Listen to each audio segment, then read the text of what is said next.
السلام علیکم مینوال امید لرم چې تاسو به ټول روغ جوړ به وئ. عزتمنو په صوابۍ کې ډېره افسوسناکه واقعه راغلې ده. خر او لیور عزتمنو لګېدلي دي او خپله یې وسه عزتمنو خاوند خو هم ده چې خپله خواږه ښځه په دریو کسانو باندې عزتمنو بېدردۍ سره وژلې ده.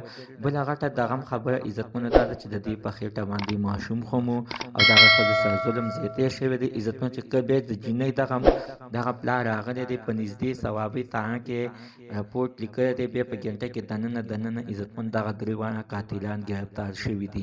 راځئ مینوال دغه ظلم تاسو موږ سره په دې ویډیو کې کتلی شئ. د دې ویډیو نه مخکې اول زه تاسو ته د یادګینه وکړم تاسو که چېرې زموږ په دې سوپر کلیک چینل کې نوي وئ، چینل هم نوي سبسکرایب کړئ، مهرباني وکړئ او زموږ د سوپر کلیک چینل د سره سبسکرایب کړئ، خوا کې ورسره د ټلۍ نشان ووهئ چې هر یوه نوي معلومات دې ویډیو تاسو ته په اسانۍ باندې در ورسیږي.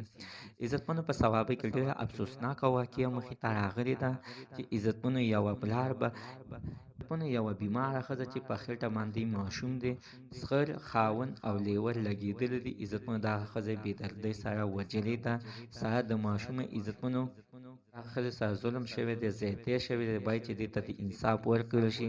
عزتمنو چې د دغه ښځې پلار راغلی دی، خپل د لور حالات ته یې کتلي دي، سمدستي عزتمنو دغه پلار اوچت شوی دی، نږدې تاڼه کې یې رپورټ لیکلی دی او بیا یې سمدستي عزتمنو پولیسو سره روان شوي دي او په ګنټه کې دننه عزتمنو دغه درې واړه قاتلان ګرفتار شوي دي، اوس پولیسو سره دي.